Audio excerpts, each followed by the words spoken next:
I just opened up my Facebook page and Barbara Simons posted about the art of disagreeing, and I wanted to muse about that. I over the course of the last 5 years, I have had my proverbial wineskin stretched and stretched to the outer limits. So far and so extensive that it has taken my perception over a wide and stretched out landscape of understanding. And I am able to understand, I don't want to say all, but it's in an unlimited way. I'm able to flex myself around every understanding, every opinion, every agreement and disagreement. I can see and perceive every person's point of view and why it is valid. Because every point of view which is generated through experience is valid and true to an individual person.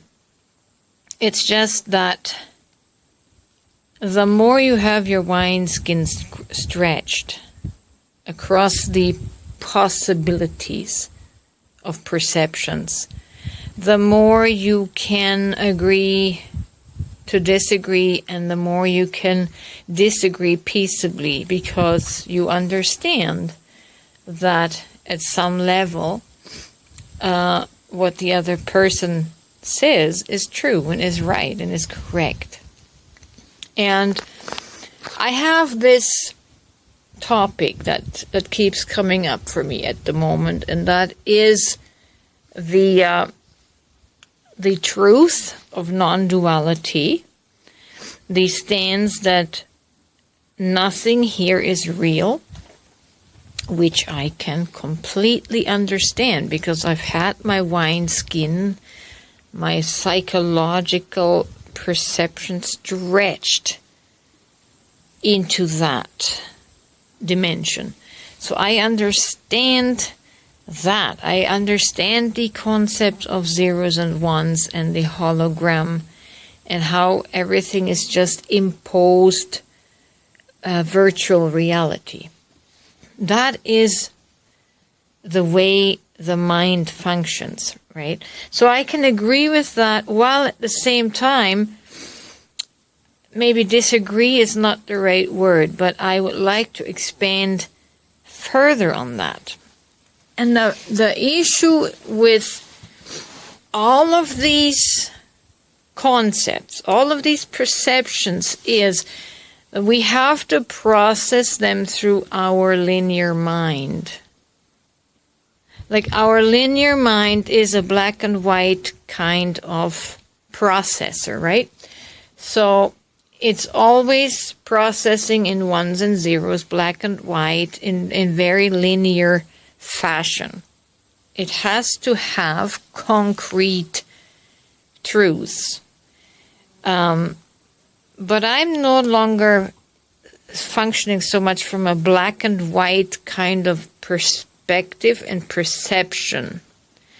I have the color spectrum, right? And the color spectrum will generate colors that bleed into each other and make new colors, make new constructs.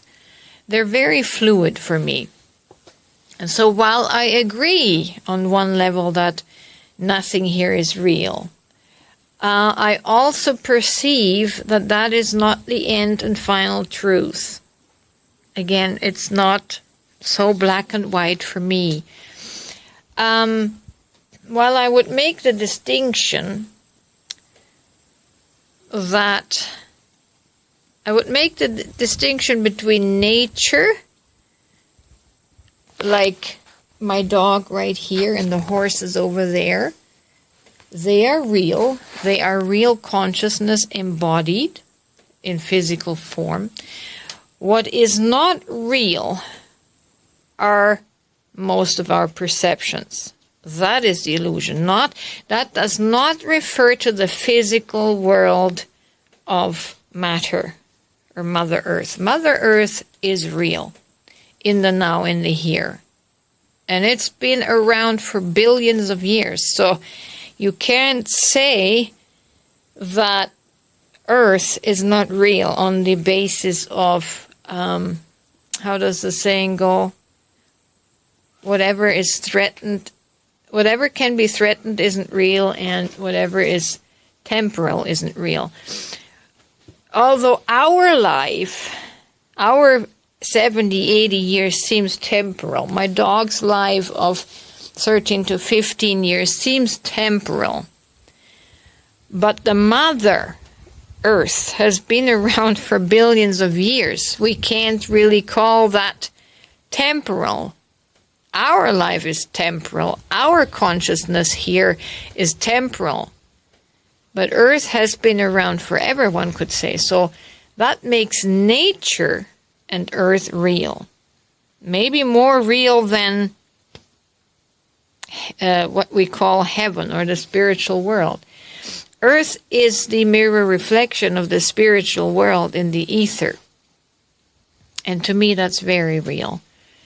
So like I was saying, I don't take these ideas and concepts in the concrete black and white sense. And now I realize none of this is real. We are so complex. Our soul is so complex. Our perceptions are so complex. And our consciousness is so complex. I try not to look at the world out there in the abstract of deduction. Okay? I try to ask myself, okay, why do we have such a beautiful, and yes, it is cruel, nature is cruel, but it's a beautiful, balanced organism where everything supports everything. That cannot be a mistake, right?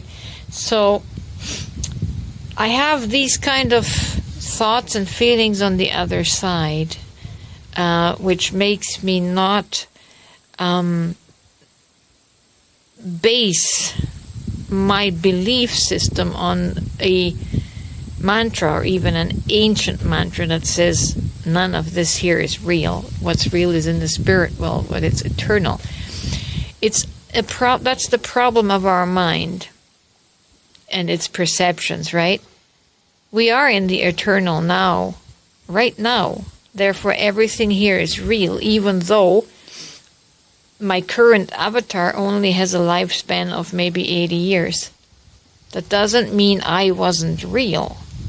I am real in the present now, right? So, yeah, that does not, that's not the whole truth for me.